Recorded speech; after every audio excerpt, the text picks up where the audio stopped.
kenapa kau akhir ini dia banyak sekali di kelas? Tidak apa-apa, saya cuma sedikit sakit. Kalau ada masalah itu kau cerita. Kemarin ada temanku konseling sama dia. Siapa tahu kau mau juga konseling supaya pikiranmu itu lebih tenang. Oh iya, saya pikir-pikir dulu. Terima kasih ya, Saskia. Oh iya, dulu ya. Betul yang dibilang Saskia, kayaknya harus ke konseling. Saya ada orang yang mau dengar cerita.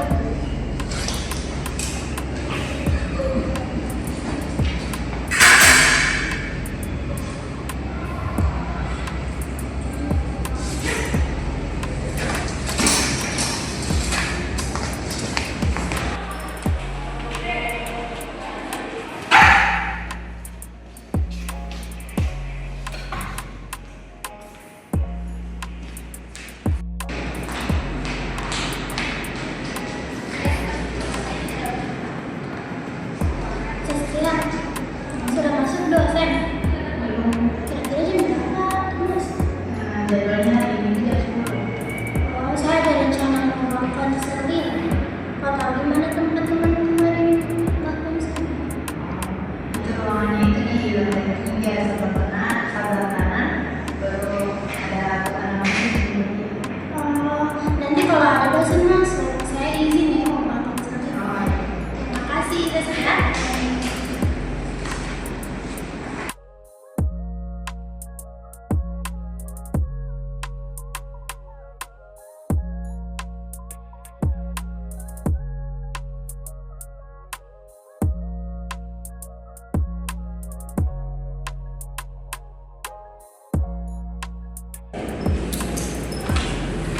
Permisi, mau tanya, Ibu, betul ini mejanya Ibu ya?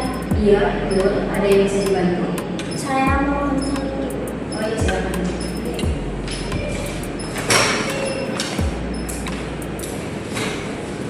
Silakan kamu perkenalkan diri dari jurusan mana? Perkenalkan, nama saya Febriana, NIM 2441310, mahasiswa dari jurusan Bimbingan dan Konseling Islam angkatan 2024. Kelihatannya kamu dari awal masuk, saya lihat kamu sangat cemas. Kamu ada masalah apa? Ya Ibu, maksud dan tujuan saya datang sama Ibu, saya mau konseling karena akhir-akhir ini saya banyak pikiran. Nah, sebelum Febri ceritakan masalah Febri apa, saya sedikit menjelaskan setiap poin penting dalam konseling. Dalam konseling ini sudah pasti kerahasiaan kamu terjaga, jadi kamu tidak perlu khawatir. Nah, saya di sini akan mendengarkan cerita dari kamu. Dengan begitu kita bisa mengevaluasi masalah apa yang kamu alami. Boleh sedikit kamu jelaskan apa masalah kamu? Jadi Ibu, saya orangnya introvert. Saya sering berdiam diri di kelas. Waktu di bangku SMA, saya lebih sering menyendiri sambil baca buku ketimbang bergaul sama teman-teman di kelas saya. Yang kamu jelaskan tadi dan ceritakan apa yang kamu rasakan setelah menceritakan masalah ini. Yang saya rasakan sekarang ini, saya sudah tenang, pikiran saya sudah terbuka karena mendapat motivasi dari Ibu. Terima kasih Bu.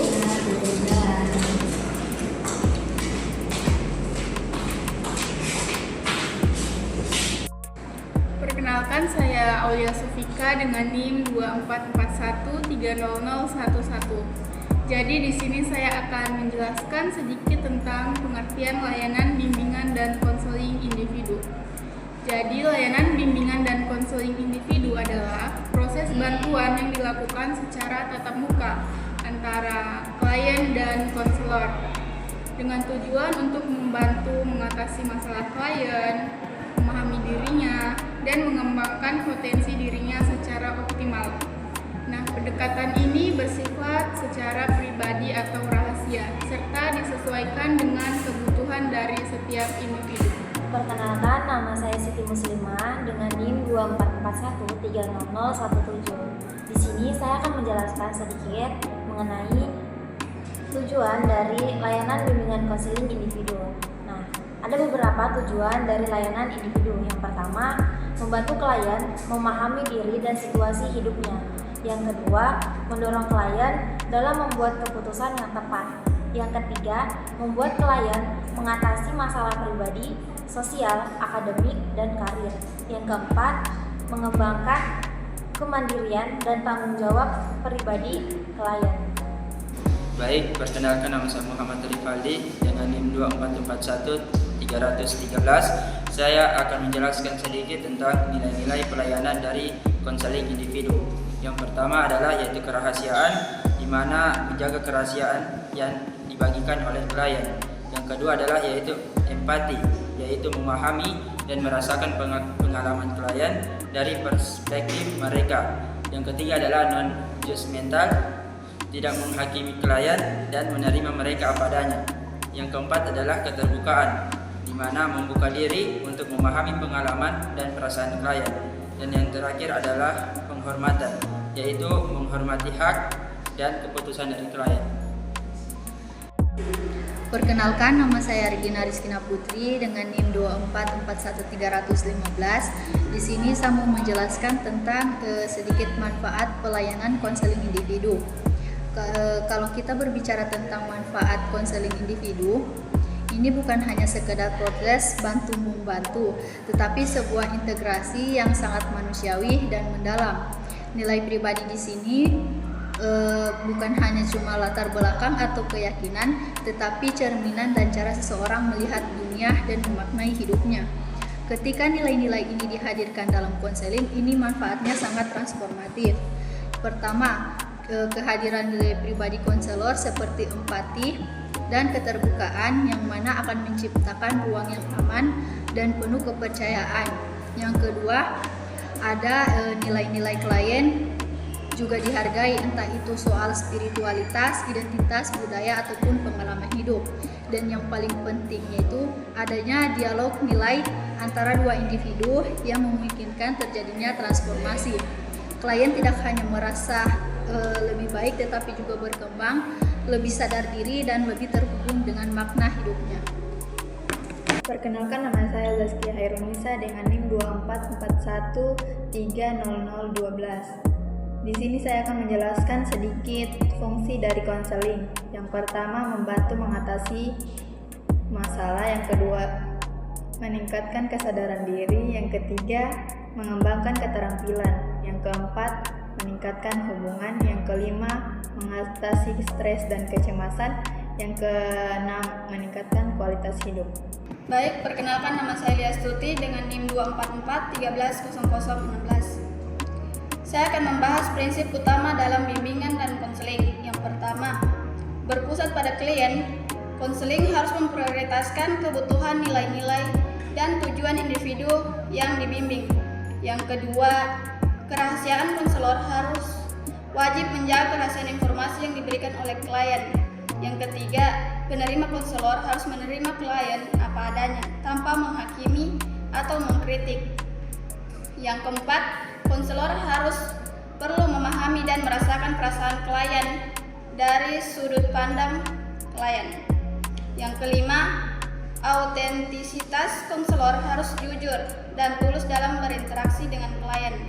Dan yang terakhir, keterbukaan klien didorong untuk terbuka dan jujur dalam menyampaikan pikiran dan perasaannya. Sekian dari saya.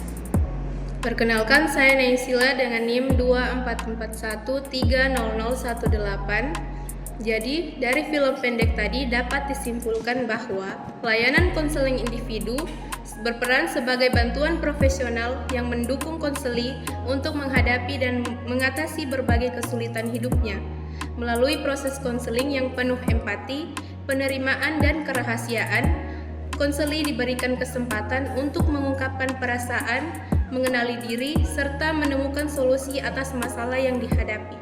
Layanan ini membantu konseli yang awalnya tertutup, merasa sendirian, dan penuh tekanan menjadi lebih percaya diri, mampu menghadapi tantangan, serta berkembang menjadi pribadi yang lebih kuat dan positif. Enjoy for watching. Bye-bye.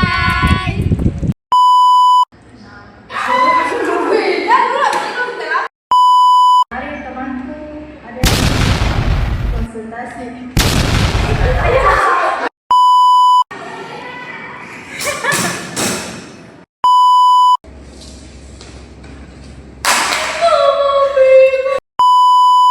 Kalau saya duduk, kalau saya duduk. Yang lain, kalau aku duduk.